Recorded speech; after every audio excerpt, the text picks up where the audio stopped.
Dairy is big business in the U.S. state of Wisconsin.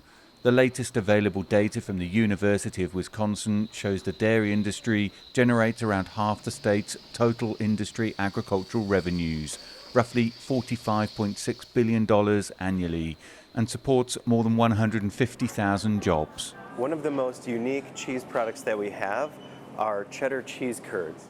The Mars Cheese Castle was founded in 1947 and stocks hundreds of different types of cheese. When people come to Wisconsin, the first thing they think is cheese, right? It's such a huge part of the culture of Wisconsin. But with US inflation over 8%, America's dairyland is facing many challenges. This is Hinchley's Dairy Farm. As the input costs have gone up, diesel prices have gone up, your margins are really, really thin. Banks are only going to give you so much money. And if you're not looking like you're going to make it, they're going to just tell you, hey, you're done. This particular farm has been boosted by a rise in the market price for corn and soybeans, commodities this farm also produces. But other dairy farms have been less fortunate. In the last 4 decades, the state has lost around 40,000 dairy farms. Despite that, dairy herds remain stable. That's because as smaller and medium-sized farms go out of business, the larger ones buy up the cows and get bigger. During the pandemic, we were losing in Wisconsin 3 dairy farms a day.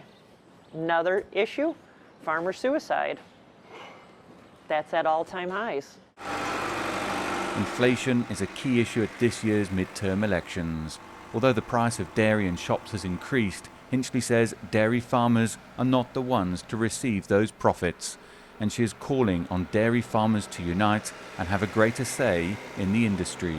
Time's running fast. We've got to fix it, and the farmers have to come together. And I know we're busy, but if we don't get together and come up with a plan, other people are going to make that for us.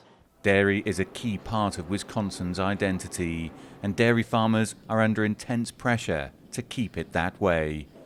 Dan Williams, CGTN, Cambridge, Wisconsin.